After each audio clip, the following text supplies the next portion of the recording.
नमस्कार। आज की खास बातचीत में आप सभी का बहुत बहुत स्वागत है। आज हमारे साथ है राजस्थान पब्लिक सर्विस कमीशन के चेयरपर्सन ललित के पवार जी। ललित जी, आपका स्वागत हमारे कार्यक्रम में। नमस्कार। पिछली बार जब आपके साथ इंटरव्यू किया था तब आप सेंटर में वहां पर संभाल रहे थे।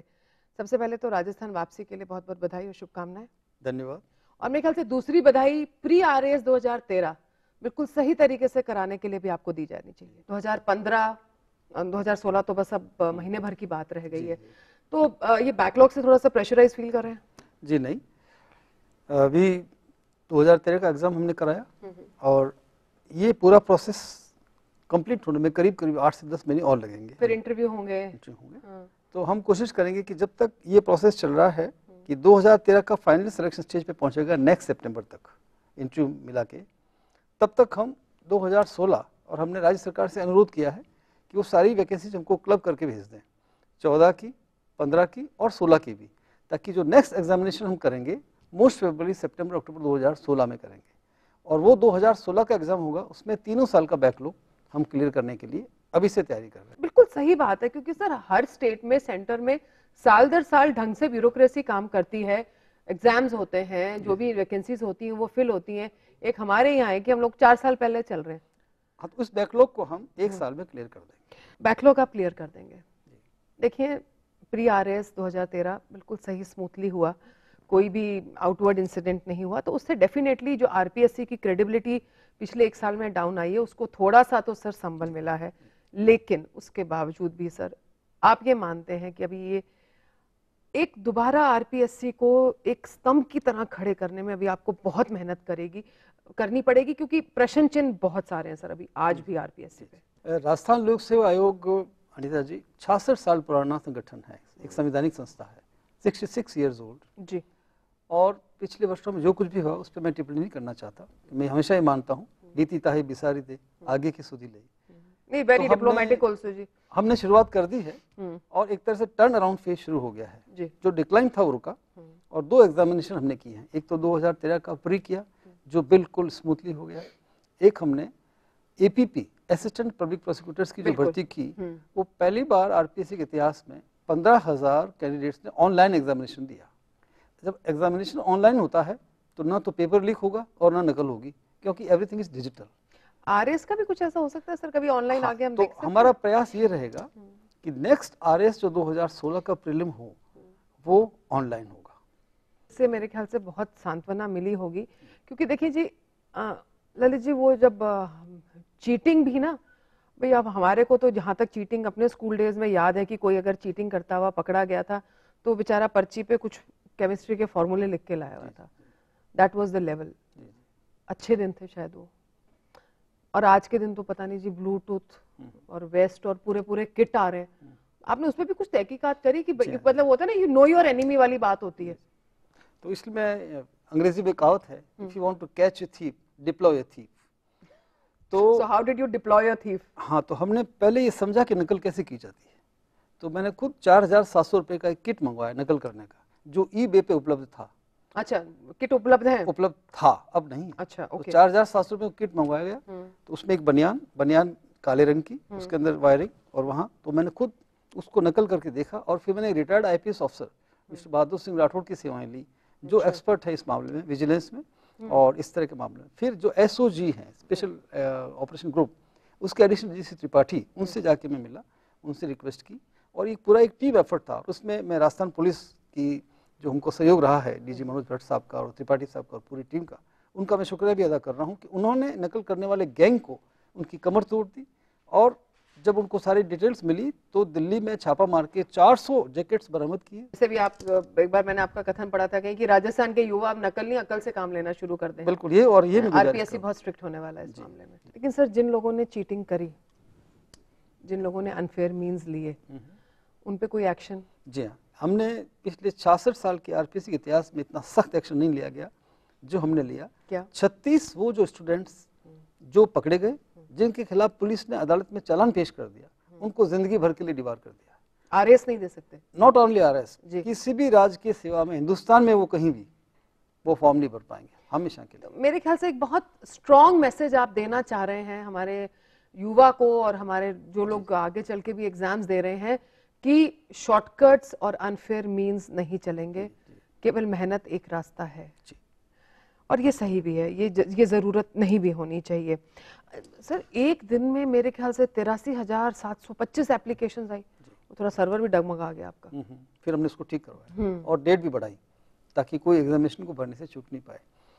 अनीता जी, हमारा प्रयास ये है और आपके इस लोकप्रिय कार्यक्रम के माध्यम से मैं राजस्थान की युवा प्रतिभाओं को ये उनके साथ ये शेयर करना चाहता हूँ कि पेपर लीक होना, नकल करना और अनफेयर मीन्स लाना, ये सब ह्यूमन प्रॉब्लम्स हैं। हम प्रयास कर रहे हैं ह्यूमन प्रॉब्लम्स को टेक्नोलॉजिकल सॉल्यूशन से सॉल्व करेंगे। जैसे वेरी सेंसिबल, जैसे कि पेपर लीक हो जाता था, पेपर डिजिटल कर दिया, नकल होती थी तो ऑनलाइन कर दिया। हम ब्रेक के बाद अभी वापस आते हैं, हमारे साथ रहिएगा।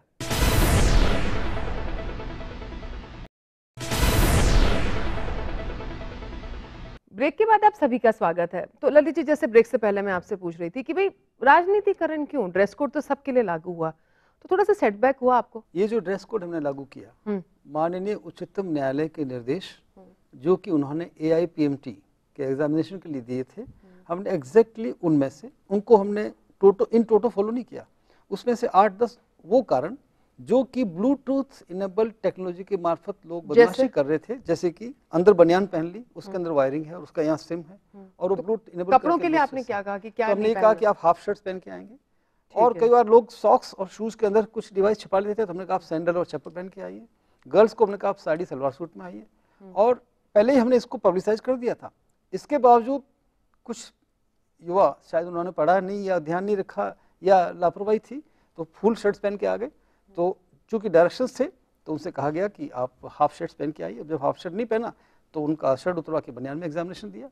तो ये एक मैसेज था कि 2.25 लाख जो कैंडिडेट्स बैठे हैं कि जो गाइडलाइंस दी जाती जरा उनको आप पढ़ के आइए, प्लस जो चीटिंग करता है वो प्रतिभाओं के साथ एक खिलवाड़ करता है। तो हमारा प्रयास था कि fair playing field, level playing field Rajasthan के टैलेंट को मिले, और मेरे हिसाब से हमने जो शक्ति दिखाई उसका इम्पैक्ट हुआ। और इम्पैक्ट ये हुआ कि न सिर्फ हमारे एग्जामिनेशन में, हमारे बाद जो SSC का एग्जामिनेशन हुआ उसमें भी कोई नकल नहीं हुई। आपने बात करी है कि मैं RPSC की फंक्शनिंग को पैरेलल लाना चाहूंगा UPSC के लिए। क्या मेजर चीजें आपको, चेंजेस आप सोचते हैं या स्टेप फॉरवर्ड आप सोचते हैं कि इस वाली जो एक आपने सोच लाए हो उसको पूरा करने के लिए आपको करना पड़ेगा? 3 मेन स्टेप्स हैं। पहला, एक सेट कैलेंडर हो ताकि हमारे स्टूडेंट्स को और हमारे कैंडिडेट्स को पता रहे इस तारीख को एग्जामिनेशन होगा। तो हम कोशिश करेंगे कि अगले साल से एक कैलेंडर पब्लिश कर दें कि RPSC ये 15 तरह के एग्जामिनेशन कराएगी और इनकी ये डेट्स होंगी। हाँ, क्योंकि कई बार क्या होता है सर, क्लैश हो जाता है और बच्चा भी नहीं सोच पाता कि कौन सा एग्जाम कब होगा, और अपने यहाँ तो शादी ब्याह त्योहार कई चीज चलती रहती है।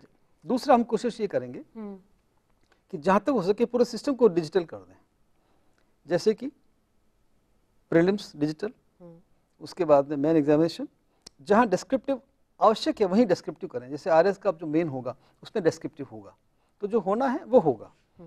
उसके अलावा हम यहाँ तक प्रयास करेंगे कि जो क्वेश्चन पेपर्स के स्टैंडर्ड हैं वो भी थोड़े रेज हों। इस बार का जो RS प्रीलिम्स हुए वो किसी तरह से IAS के प्रीलिम्स से कम नहीं था।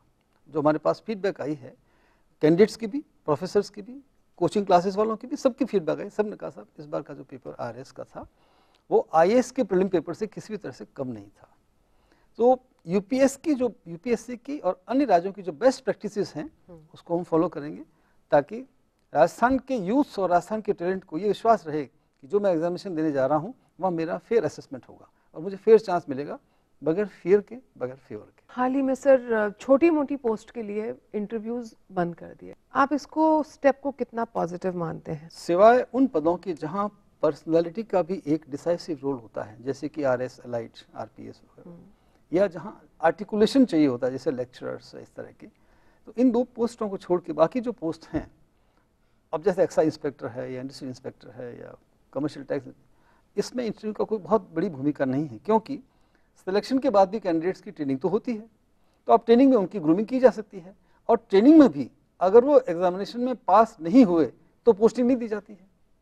सही तो मेरा ये मानना है कि इंटरव्यू का एक तो परसेंटेज बहुत कम हो गया, जो वेटेज है इंटरव्यू का वो as per supreme court guidelines 12.5% से ज़्यादा नहीं हो सकता, तो हम वहाँ उसको रेस्ट्रिक्ट। आपको लगता है इसमें भ्रष्टाचार को भी थोड़ी सी रोक मिलेगी? हाँ, क्योंकि देखिए रिटर्न में तो भ्रष्टाचार होना फिर भी बहुत मुश्किल है, लेकिन इंटरव्यू में होता है, ये सत्य हमें मानना पड़ेगा। जी, इसलिए कि देखिए जहाँ एक ह्यूमन बीइंग दूसरे ह्यूमन बीइंग पे जजमेंट पास करेगा, तो आफ्टर ऑल हम मानव हैं, और मानव मात्र में थोड़ा बहुत लाइकिंग डिसलाइकिंग, 100% मेरा भ्रष्टाचार से ये मतलब नहीं था। 100% ऑब्जेक्टिविटी किसी ह्यूमन बीइंग से एक्सेप्ट करना, उस ह्यूमन बीइंग के साथ जाती है।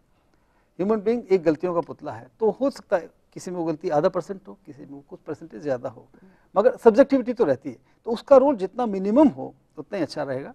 और जो कॉन्फिडेंशियलिटी के जो क्लॉजेस हैं यूपीएससी अडॉप्ट करती है, वही हम लोग करते हैं, जैसे ताकि कैंडिडेट का नाम नहीं बताया जाए, सिर्फ रोल नंबर से हो, coding of the answer sheets हो ताकि पता ही नहीं चले, फेक नंबर्स हो, तो जहाँ तक उसे उसकी सीक्रेसी को मेंटेन किया जाए, तो ये संभव है कि सब्जेक्टिविटी को जीरो तो नहीं किया जा सकता, बट बहुत कम स्तर पे लाया जा सकता है। सर देखिए मेन तो अभी नेचुरली आपकी जो सामने है वो है द आरएएस प्रीलिम्स का, जो अभी जो मेंस आएंगे, लेकिन बहुत सारे सर छोटे मोटे एग्जाम भी हैं जो भी आरपीएससी हैंडल करती है, और राजस्थान का युवा, मैं तो ये मानूंगी कि एक ना अपने साथ यूँ महसूस कर रहा है कि हमारे साथ धोखा हुआ है, क्योंकि इतने सालों से सर बच्चे तैयारी कर रहे होते हैं, एग्ज़ाम का इंतजार कर रहे होते हैं, और पता चलता है क्योंकि सरकार और ऐसी बॉडीज़ जो हैं वो ढंग से कार्य नहीं करती हैं, तो वो हमारे बच्चों के करियर के साथ एक खिलवाड़ है, मैं ये मानती हूँ।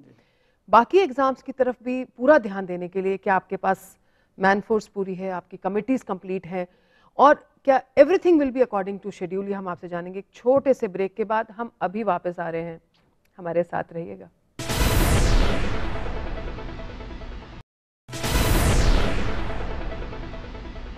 ब्रेक के बाद आप सभी का स्वागत है।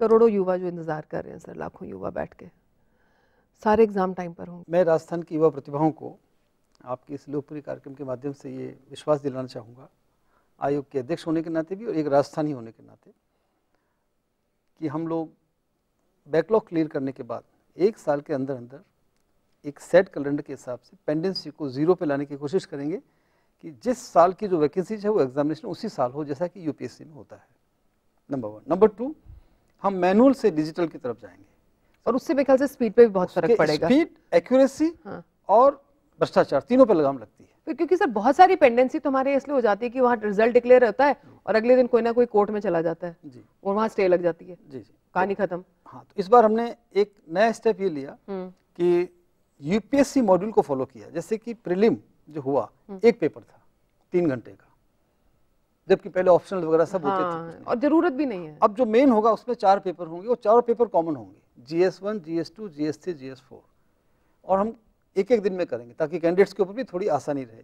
पेपर 1 जैसे मान लीजिए सोमवार को हुआ, तो फिर सोम, मंगल, बुध और गुरुवार, इस तरह से। तो 4 दिन में 4 पेपर होंगे। डेट्स हम जिस दिन हम रिजल्ट निकालेंगे तब उस दिन डेट्स निकाल देंगे। बिल्कुल सही।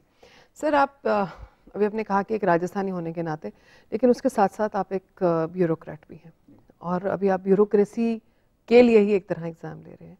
अक्सर बात होती है कि हम लोग इंटेलेक्ट तो टेस्ट कर लेते हैं, लेकिन एप्टीट्यूड फॉर अ ब्यूरोक्रेट नहीं टेस्ट कर पाते। मैं ये मानती हूँ कि सबसे ज़रूरी चीज़ जो एक ब्यूरोक्रेट में होनी चाहिए वो है जन सेवा की भावना। और हाल में जो फ़िलहाल आजकल जो बार बार प्रश्न उठ रहा है वो ये उठ रहा है कि शायद हमारी ब्यूरोक्रेसी मेजॉरिटी इसको कहीं ना कहीं लैग कर रही है। आप क्या मानते हैं, कैन दिस बी टेस्टेड? काफ़ी हद तक संभव है।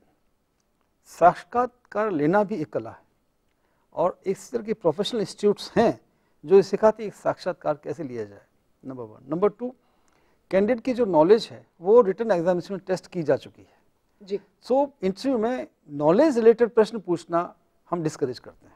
हाँ, सेंस भी नहीं है, सही बात है, वो तो दिखाई दिया उसने। आपने बहुत महत्वपूर्ण प्रश्न उठाया कि जो कैंडिडेट आया है उसका एप्टीट्यूड क्या है, उसका एप्टीट्यूड क्या है और उसका वो एटीट्यूड क्या है, दोनों बातें। पब्लिक सर्विस के प्रति उसका रुझान किस तरह का है।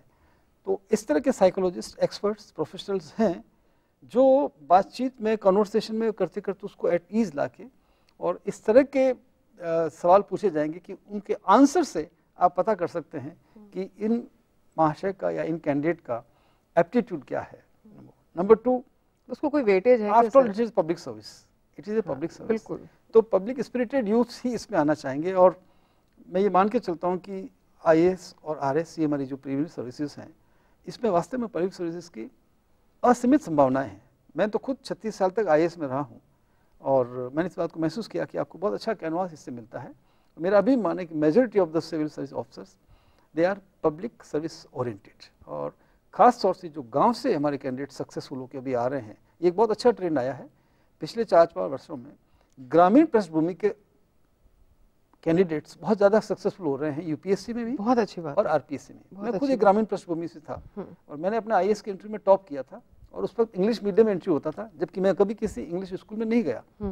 और मुझे इस बात का फक्र है कि 35 साल की आईएएस के सर्विस के बाद मैं वहाँ की top secretary government of India पद से रिटायर हुआ। जो ग्रामीण पृष्ठभूमि के जो कैंडिडेट्स हैं और जो ऑफिसर्स हैं, वो हमेशा ज़्यादा प्रो पीपल होते हैं, ये मेरा मानना है। हाँ, क्योंकि कहीं ना कहीं ज़मीन से जुड़ाव बना रहता है सर, और हम लोग शायद जो शहरों में आ जाते हैं वो थोड़ा सा कहीं एक दूर हो जाते हैं। जैसे आपने कहा sir secretary ministry of tourism, वैसे तो बहुत और भी आपने इस लेवल के पद संभाले, लेकिन मैं इसके बारे में प्रश्न करना चाहूँगी। सर, टूरिज़्म राजस्थान की स्ट्रेंथ होना चाहिए पर नहीं है।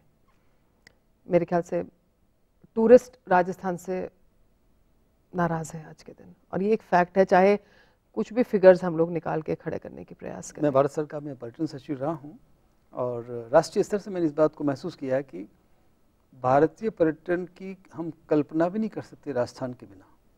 राजस्थान जो है वो भारतीय पर्यटन का सिरमौर है, बिल्कुल एक मुकुट है। पिछले कुछ महीनों में जो स्टेप्स राजस्थान गवर्नमेंट ने लिए हैं, जैसे कि टूरिज्म इन्वेस्टमेंट पॉलिसी में उन्होंने जो इंसेंटिव दिए हैं, या अभी जो रिसर्जन राजस्थान हुआ उसमें 40,000 करोड़ के एमओयूज टूरिज्म सेक्टर से रिलेटेड है। सो मेरा ये मानना है कि पर्यटन हमारे राजस्थान की विकास का one of the top 5 sectors है और आने वाले समय में भी रहेगा। Mines and minerals, handicrafts and textile और अब टूरिज्म, तो ये हमारी स्ट्रेंथ है। अब भारत सरकार भी हमको फुल सपोर्ट कर रही है, राजस्थान गवर्नमेंट को। हमारे पास इतना ज़्यादा है, it's a problem of plenty, कि हमारे पास 350 मॉन्यूमेंट हैं।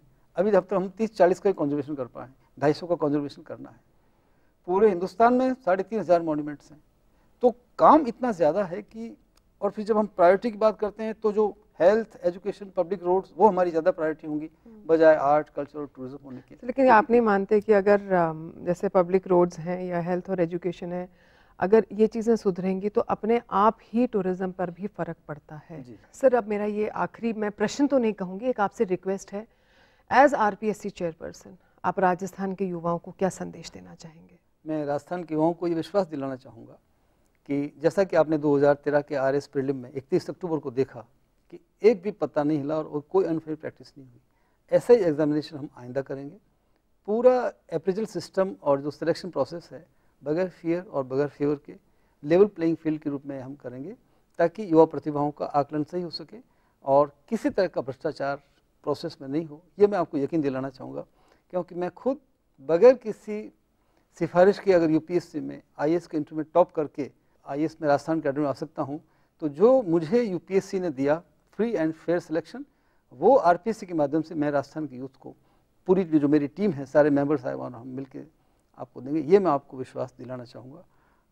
और आगे जो भी हम एग्जामिनेशन करेंगे वो बिल्कुल ट्रांसपेरेंट स्टाइल से करेंगे, ये यकीन आपको दिलाना चाहूँगा। आपके इन बहुत ही, मैं तो कहूँगी, मोटिवेशनल शब्दों के लिए, क्योंकि जी जब अनफेयर मीन्स होते हैं तो बाकी तो सब ज़िंदगी में आगे चल पड़ते हैं, लेकिन जिस युवा ने मेहनत करी है सर, उसका मन बहुत टूटता है।